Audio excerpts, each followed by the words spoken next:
بسم الله الرحمن الرحیم. سلامونه دوستانو.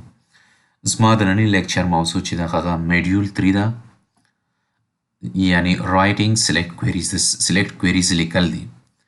دغه میډیول چې ده په څلورو برخو ویشله ده، چې لومړۍ برخه کې موږ د سلیکټ سټیټمنټ لیکل زده کړو، یعنی د سلیکټ سټیټمنټ سټرکچر او فارمات په هکله به زده کړو.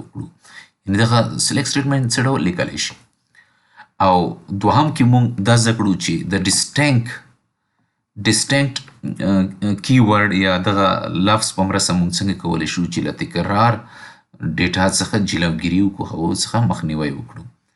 په دریمه برخه کې موږ زده کړو چې کالم او ټیبلونو ته موږ څه ډول الیاسز یعنی موقتي یا لنډمهاله نومونه موږ ورکولی شو.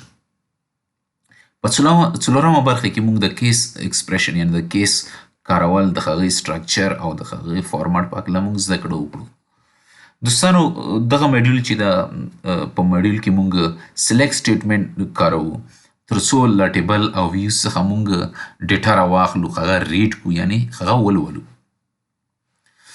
دوستانو، دغه میډیول کې موږ یوازې د یو ټیبل څخه ډیټا سلیکټ کوو یعنی غوره کوو، یعنی ریډ دپاره یې راوړو.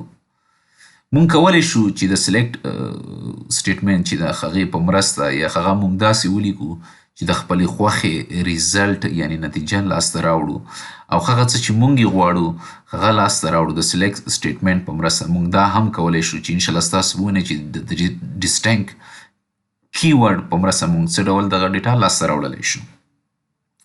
دغه میډیول چې ده، دغه میډیول بنسټ چې ده هغه یوازې سلیکټ سټیټمنټ ده. زموږ ټول فوکس چې ده، زموږ ټوله توجه چې وي هغه یوازې د سلیکټ سټیټمنټ باندې به وي چې څه ډول د یو ټیبل څخه ډیټا رااخلي یا یې موږ ته راوړي او هغه د لوستلو وړ ګرځوي. دوستانو، دغه زموږ د نن ورځې لیکچر موضوع. تر بل لیکچر پورې مو په لوی چښتن سپارم. الله مو مل شه.